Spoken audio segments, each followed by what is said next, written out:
తమ హక్కుల కోసం రక్తాన్ని చిందించి పోరాడి సాధించుకున్న ఈరోజు ప్రపంచ కార్మికులందరికీ అలాగే ప్రతి ఒక్కరికి మేడే శుభాకాంక్షలు తెలియజేస్తున్నాము. ఈ సందర్భంగా మన తోటి ఉద్యోగస్తులకు తెలియజేసేది ఏంటంటే,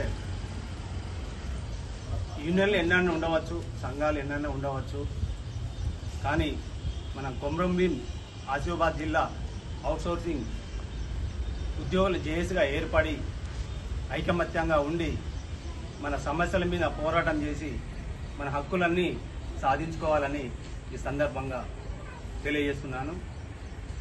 అదేవిధంగా హైదరాబాద్లో అఖిలపక్ష సమావేశం జరపాలని మనకు రాష్ట్ర నాయకులు మనకు ఆహ్వానించారు. మే 11న ప్రతి డిపార్ట్మెంట్ నుంచి వెళ్ళి 2 లేదా 3 వెళ్ళి అక్కడ ఆ సమావేశంలో మన హక్కుల గురించి ముఖ్యంగా మన కార్పొరేషన్ ద్వారానే జీతాలు రావాలని ప్రత్యేకంగా డిమాండ్ చేస్తూ ప్రతి ఒక్కరిని పిలవడం జరిగింది. దీనికి మనకు కూడా కొమరంభీం జిల్లా తరఫు నుంచి వెళ్ళాలని, అదేవిధంగా ఢిల్లీలో జరిగే జంతర్ మంతర్ ప్రోగ్రాం కూడా విజయవంతం చేయాలి. దీనికి ప్రతి ఒక్కరి సహాయ సహకారాలు ఉండాలని ఈ సందర్భంగా తెలియజేస్తున్నాను. అందరికీ మేడే శుభాకాంక్షలు. కార్మికుల ఐక్యత!